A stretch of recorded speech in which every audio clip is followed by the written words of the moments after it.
Queridos amigos, son muchas las cosas que quisiéramos compartir en esta mañana, pero yo creo que una muy especial es también reconocer lo que significa la educación en una sociedad.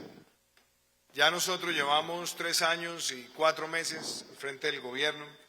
Muchas personas me preguntan, ¿usted cómo quiere ser recordado? Y yo sé lo difícil que es desde el gobierno responder esa pregunta, más aún cuando tal vez los gobiernos terminan cayendo en esa frase que inmortalizara Ortega y Gasset cuando dice yo soy yo y mis circunstancias, porque las circunstancias de los gobiernos pueden llevar muchas veces a que la recordación sea por coyunturas, por crisis, por momentos internacionales o nacionales específicos.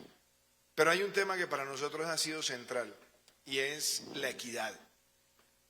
Y muchas personas me han preguntado a lo largo de mi carrera política, ¿usted por qué habla tanto de la equidad tan difícil que es definirla? ¿Qué palabra tan compleja?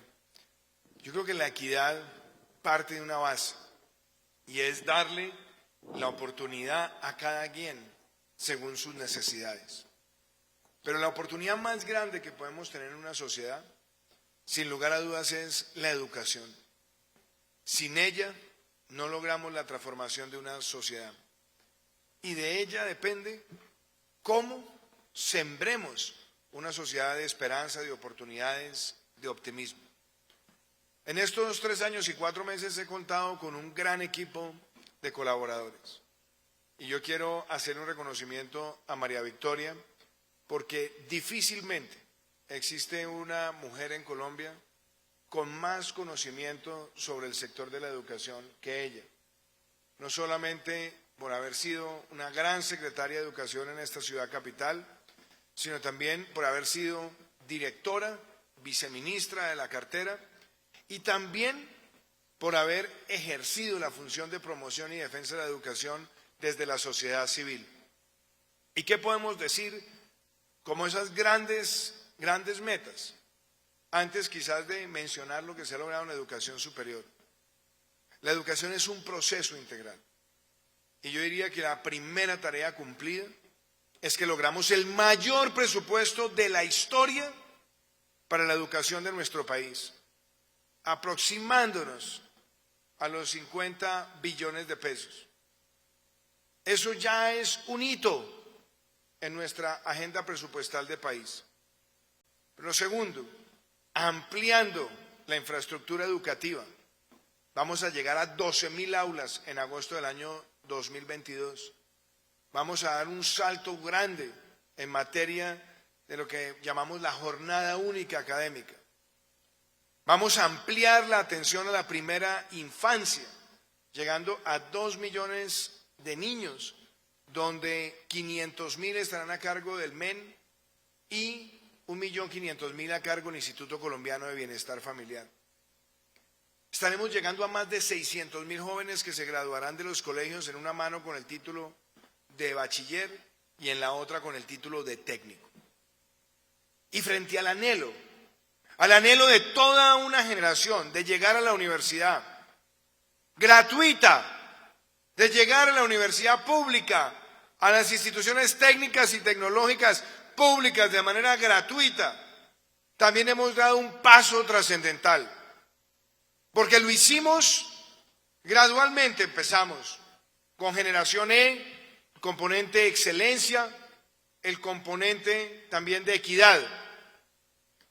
Vino la pandemia y salimos a atender con unos recursos monumentales para evitar que tuviéramos una deserción masiva. Y le dije a la ministra, si ya dimos el paso, esto no tiene reversa.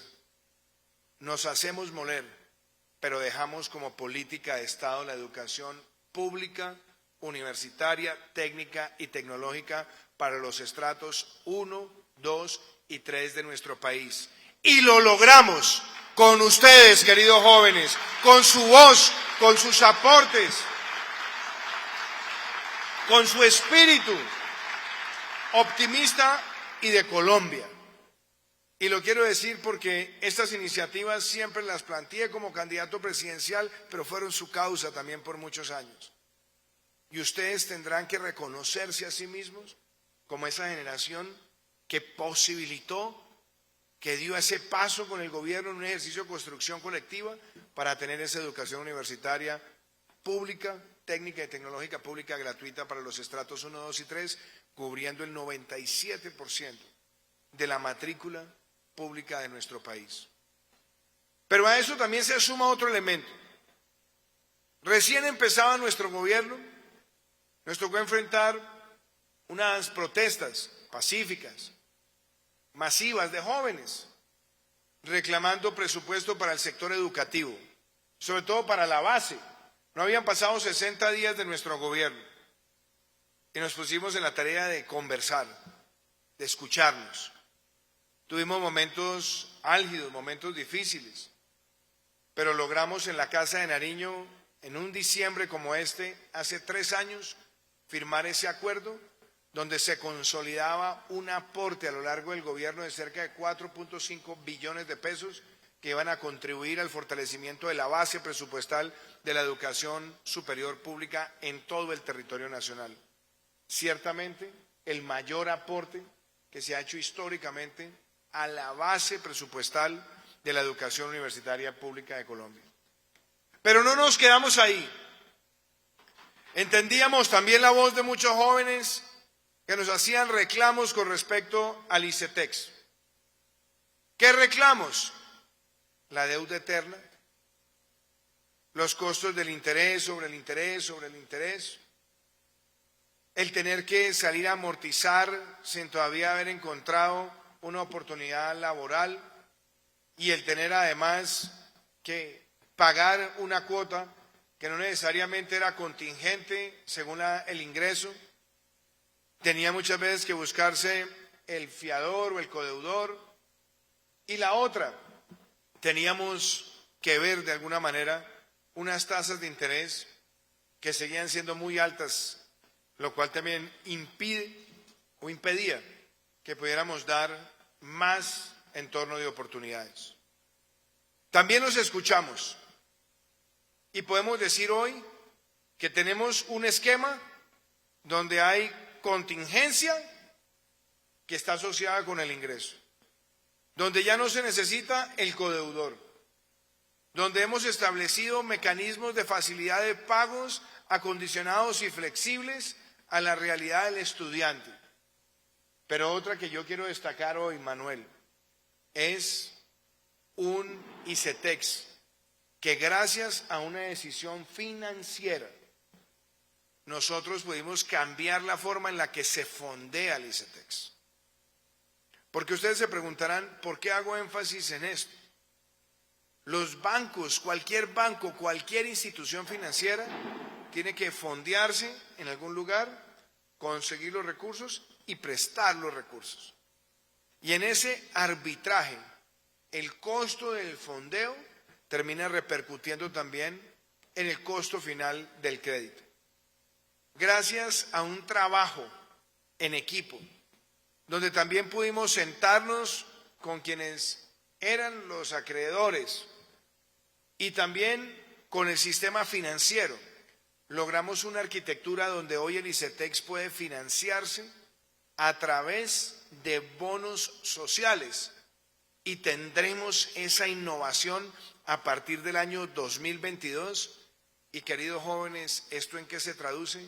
En que tendrán los estudiantes de Colombia la tasa de interés más barata en la historia del ICETEX a partir del año 2022.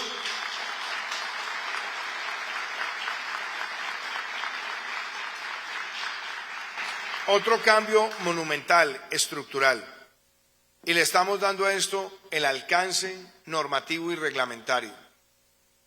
Pero yo cierro diciendo esto. Este ejercicio de construcción colectiva muestra lo que somos capaces como sociedad. Muchos de ustedes, cuando empezamos a conocernos, tenían una posición antagónica conmigo, tal vez con mi gobierno. Y puede que eso no haya cambiado, no importa. Pero logramos saber que en medio de los disensos existen también puntos de consenso. Porque esto que hemos logrado por la educación no es ideológico, no es ni izquierda, no es ni derecha, no tiene color partidista. Es el interés sublime en todos construir una mejor nación a partir de la educación. Y ver que tenemos hoy la educación pública, universitaria, técnica y tecnológica gratuita para estratos 1, 2 y 3, que tenemos este nuevo marco de beneficios para los jóvenes en el ICETEX, que tenemos la matrícula con doble titulación creciendo en todo el país, que tenemos la mayor cobertura de atención integral para la primera infancia, que estamos dando un salto importantísimo en materia de jornada única y que tenemos en adición a todo esto una idea clara de llegar con la calidad de las aulas a la Colombia profunda, 12.000 aulas nuevas. Es porque la educación ha sido nuestra prioridad y ha sido la encarnación de la palabra equidad. Queridos jóvenes, ministra Manuel, esto no se lograría si no tuviéramos ese liderazgo de ustedes y que muchas veces les ha tocado atender mi perseverancia en estas causas de la equidad en la educación, que sé que ustedes la llevan en el corazón. Yo quiero agradecerle a todo el equipo del Ministerio de Educación Nacional. Qué lujo de ministerio, qué lujo de funcionarios.